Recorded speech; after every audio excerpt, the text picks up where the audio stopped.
behavioral health is really much more than just feelings, although certainly feelings are important. This area of medicine is extremely important in many different ways that we don't often recognize. We really find out when we come right down to it that many of the conditions that we deal with rely on behavior. So whether you're smoking too much and you're at risk for emphysema and cancer, that's a behavior. Actually, it's an addiction. Whether you're looking to modify your lifestyle and eat more healthily, well, starts out as a behavioral issue. The consequences are cardiovascular, right? You build up plaques and cholesterol, and you may have a heart attack and shorten your lifespan. But at the beginning of it, there's definitely some behavioral components to it. Changing your lifestyle, moving more, to have more exercise, to be more fit. That's all behavioral stuff with health ramifications. But also, it actually turns out that some of our bread and butter conditions that we deal with, for instance, major depressive disorder, is quite prevalent.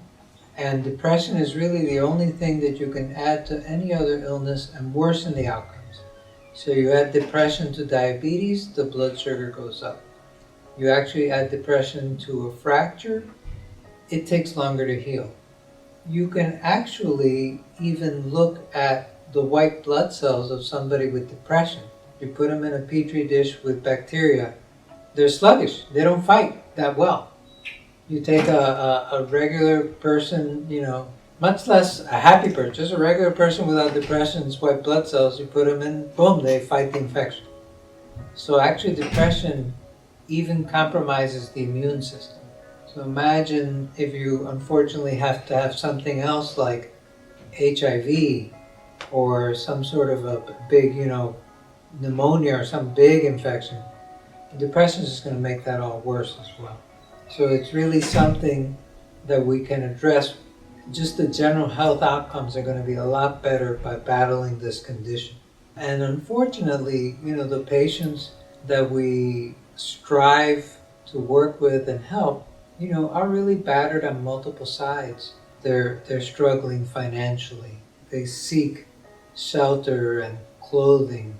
There may be environmental toxins. They may be more at risk with different infectious diseases in the community.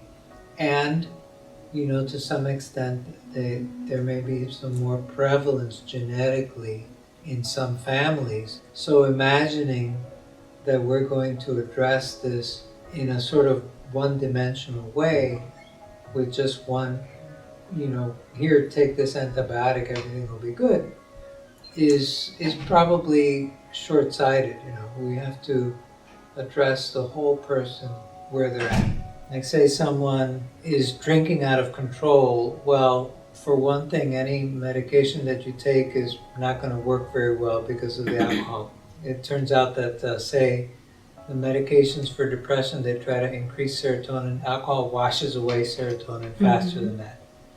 So you're just not going to get, you're going to be swimming upstream until you deal with that first. So that would be a situation where you prioritize, like, let's deal with this first, because without that, everything else fails, Having physicians and providers that are culturally sensitive to understand the concerns, the stigma, the worries of the patient, and that is concerned for them. Sometimes I think patients are used to us saying things because they feel it's the right thing to say, the sort of, the dogma that we're supposed to come up with.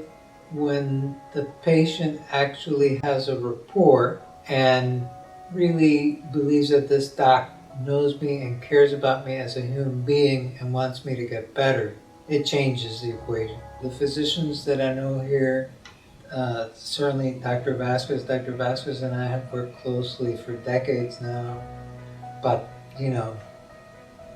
all of the docs and providers here are very personally interested in their patients. They have some strong anchors in ethics and spirituality, and they really care. Frankly, there's lots of ways to be out there getting remunerated a whole lot more in other ways than to be in this struggle with a group of people that have so many challenges, and yet, it is needed. It is, at the end of the day, worthwhile work to make sure that we're addressing all the important issues for our patients and that nobody falls through the cracks. You can live with yourself very well knowing that you've done good work for a community, and I think it's valuable. I actually truly believe that it's a blessing for me to work with GBUAHN. I advise, so there's the patient health navigators that help patients, get their needs met. Mm-hmm. And I advise on a weekly basis the patient health navigators on particularly difficult cases. So if somebody has a struggle, a patient, say, with schizophrenia, Mm-hmm. one of the symptoms may be paranoia. Mm-hmm. They may have a very difficult time trusting people. Mm-hmm. And so, the patient health navigator is going to have to somehow find a middle ground there and be trusted. So I advise them on how to approach these things and how to, really make contact with the patient so the patient understands that they have the best interests in mind.